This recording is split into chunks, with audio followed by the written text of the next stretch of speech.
Përshëndetje të nderuar miq, kudo që jeni. Sot desha të them dy fjalë në lidhje me të ashtu quajturit hobi gjuetarët. Do të flas për trevat shqiptare në Maqedoninë e Veriut, për komunat të cilat janë të banuara me shumicë shqiptarë. Ndaj ne atje në Republikën e Maqedonisë së Veriut, në komunat tona, pas shpine e kemi malin e Sharit. Pra jemi në rrës të malit të Sharit, të vendosur. Dhe këta hobi gjuetarët shqiptarë, të cilët shkojnë dhe marrin leje në komunën e Tetovës, Gostivarit, Dibrës, Kërçovës, ku ta di unë, dhe organizohen dhe dalin në pyll, dalin në mal dhe vrasën pa dallim. Çka vrasën? Kafshët të cilët nuk ju kanë as pak faj. Unë i pyes, vallë, a kanë këta njerëz ndjenja njerëzore? Këta, a kanë familje? Këta, a kanë fëmijë? Po, këta kanë familje, këta janë njerëz, këta kanë familjar, këta janë të martuar, kanë fëmijë në për shkolla, sepse shumica e tyre janë në moshë të re, ose të them në moshë të takatit fizik, që mund të ecin në për mal, kur ka bore, kur ka shi, kur ka breshere, ku ta di unë, edhe kur ka diell, edhe kur shkëlqen dielli, edhe kur fryn era, kur ka fortunë. Këta janë të fortë, këta janë të ri. Unë i pyes, sikur nanën e fëmijëve, dikush i ta ketë lënduar, dhe ajo i ka fëmijët për gjiri, dhe nuk mund më të kthehet në jetë. Si e ndjen vetveten ky njeri, i cili e humb gruan, i cili e humb nanën e fëmijëve, i cili e humb bijen e tij ndoshta. Ndaj, ajo kafsha të cilën ti e vret në mal, a e ke vu ndonjëherë gishtin në mende se mund të jetë shtatzan, mund të jetë duke kërkuar ushqim për të vegjelit që i kalon në fole, duke kërkuar ushqim për të vegjelit që i kalon në shpellë, dhe ti çka bën? Ja drejton llovaçkën edhe e vret, vetëm për qejf, vetëm për të shfryj, për ta shfryj atë mlefin që e ke të kënaqesh. Dhe si trofe ti çka bën? E sjell në shtëpi, e mbushën me kasht, dhe e vendon te dera e himjes, te dera e madhe, ta shohën se pas ke vra një kapron, e pas ke vra një drenush, pa e bën hesab, ajo a ka të vegjël, ajo a ka qenë me bark, a ka qenë shtatzan, ose a ka qenë duke kërkuar ushqim, nuk ka bë kur gjë, as nuk të ka sulmuar, as nuk të ka kërcënuar. Po vallë kjo, a nuk është vrasje te Allahu, si çdo vrasje tjetër, e cila shkaktohet me paramendim? Pra ti e paramendon mirë, e planifikon mirë të dalësh të gjuhësh, të vrasësh çka? Fazan, pulë tegra, derë tegër, çka do që është kafsh e egër e cila gjendet në mal, po që ty nuk të bën asnjë kërcënim, as të kërcënon, as ke ndonjë rrezik nga ajo, por ti del me grupin, me ulugar e me zagar, ju dilni në mal dhe vritni kafsh të ngrata. Vallë, e dini kujt i ngjan kjo? Mirë një moment, imagjinonja, sikur nënën e fëmijëve dikush i ta vret, dhe fëmijët të ngelin jetim. Me pa të drejtë, ja ka marrë jetën, dikush i nënës së fëmijëve. Edhe ti del në mal dhe e vret një drenush e cila ka të vegjël. Ti e vret një fazan i cili ka të vegjël, ose e cila ka të vegjël në folejën e vet, dhe ka dalë, për çka? Për të kërkuar ushqim, të gjenë ndonjë krim, ndonjë diçka, ndonjë mi të vogël, dhe të shkoj ti furnizoj ata, si kërkojnë ushqim. Dhe ti e vret, ja merr jetën, kurse të vegjëlit e presën nënën të kthehet në fole, ose vret një mac tegër, ose vret një derë të egër. Çka të ka thonë hoxha në ders? Hoxha në ders të ka thonë për muslimanët, mishi i derit është i ndaluar.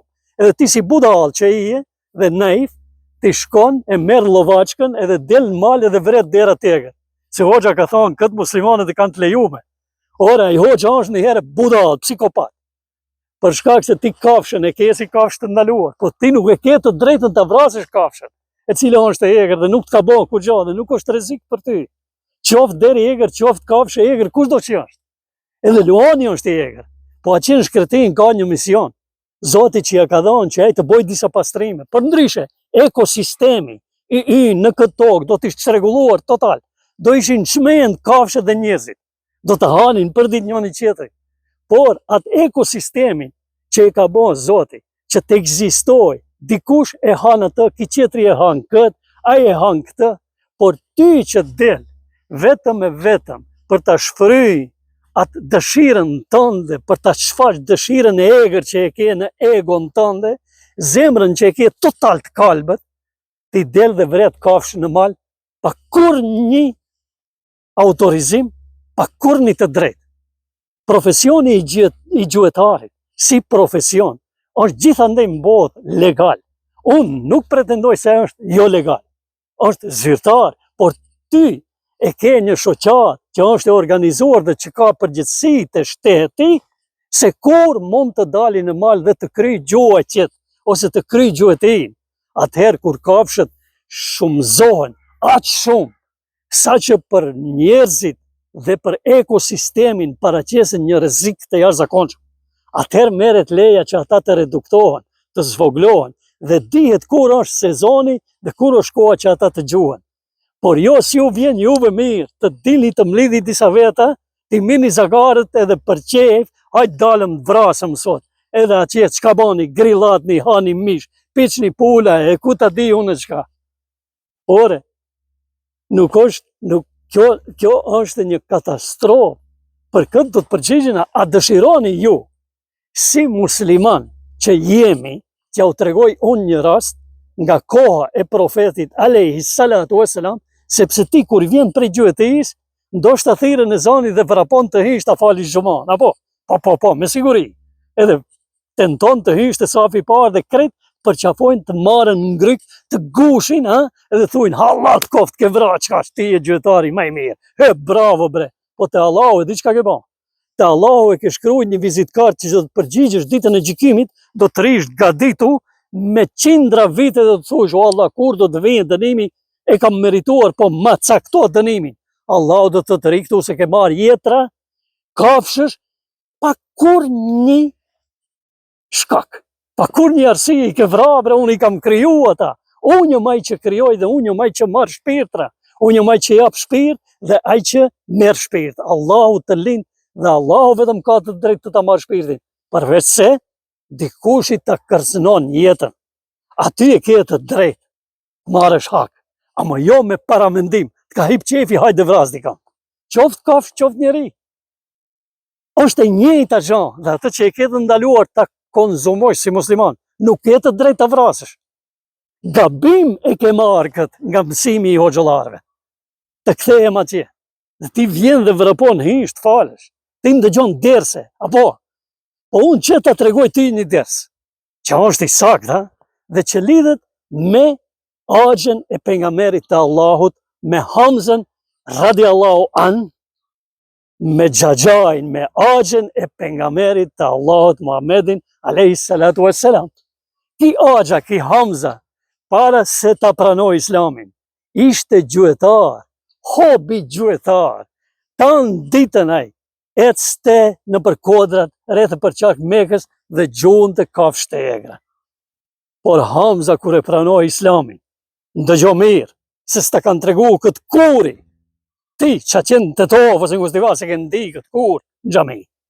Ndëgjo tani, a i ertë dhe ullë para profetit, alayhi salatu wassalam, dhe i tha, o i dërguar i Allahut, unë agja jotë, ti e din që profesion kam pas, sot e dërzoj, i dërzoj armët, por e kam një pyetje, e cila më brengos. Unë i tha pejgamberit, Hamza, Zoti qoftë i kënaqur me të, heroi i luftës së Bedrit dhe shahidi i muslimanëve në luftën e Uhudit, ndëgjo mirë. Tha, o Muhammed, kam vëra kafsh që kanë bo zullum, por kam vëra shumë kafsh që nuk kanë ba as pak zullum, vetëm e kam shfaq atë epshin tim. Dëgjove, epshin, dëshirën. Atë egon dhe e kam vra. Kam lanë të vegjël pa nana. Kam lanë të vegjël pa babë. O Muhammed, Allahu, atë do të ma falë këtë. Shikoni pejgamberi Allahut si përgjigje. I thot, o axha im,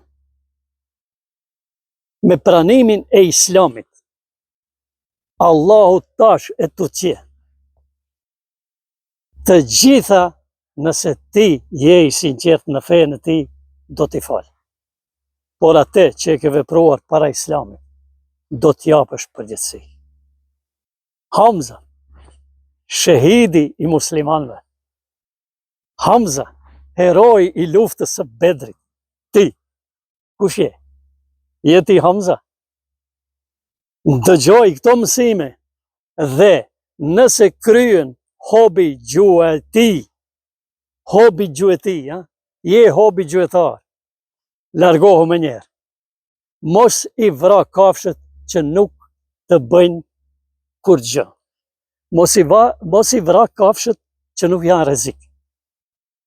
Mos ja merr shpirtin kafshëve vetëm e vetëm pse ti je njeri dhe je i fortë, ke armë.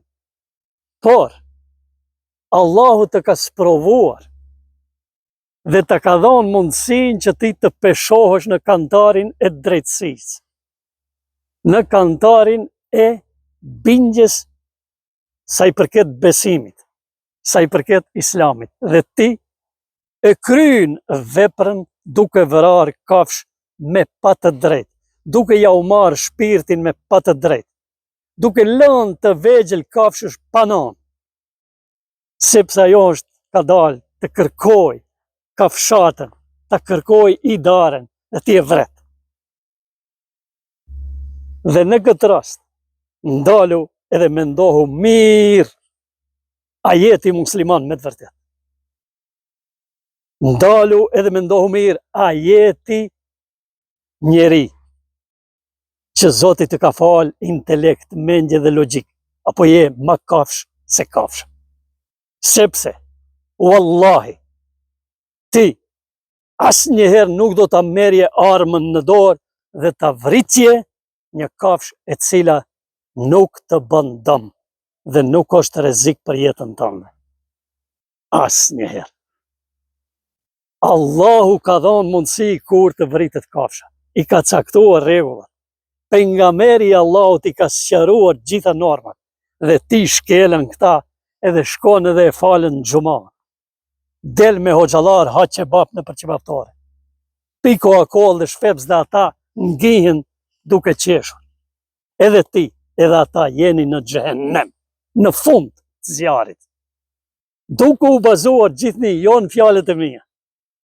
Jo, duke u bazuar në Kuranin e Allahut dhe në thonjët autentike, jo në thonjët e sajuara, shpikura, nga profeti Allahut sallallahu alaihi wasallam.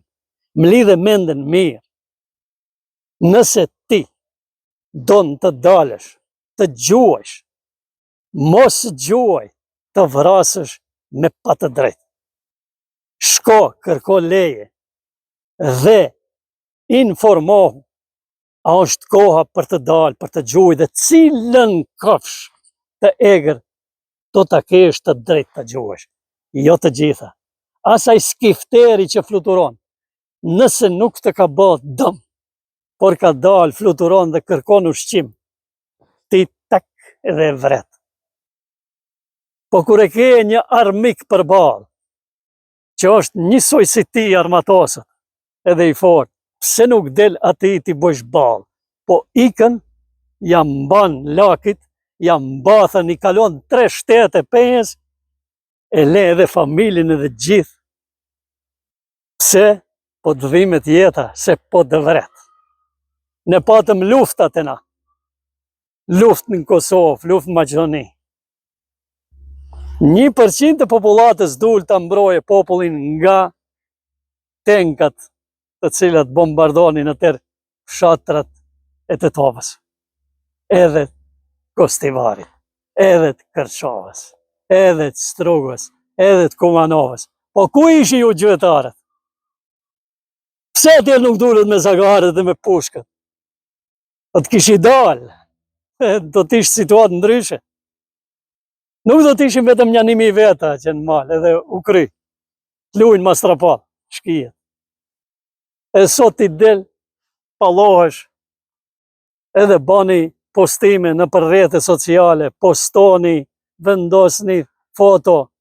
Jo, nuk ka nevojë unë të them, po unë nuk e shoh dhe e marr guximin që të ta jap një këshill. Dhe kjo që unë të them, kjo nuk është kritik. Kjo nuk është sharje. Por ti këtë pranohë si këshill, pikë pari, si sugjerim, si një nasihat, dhe ndalu dhe ti llogarit e vet.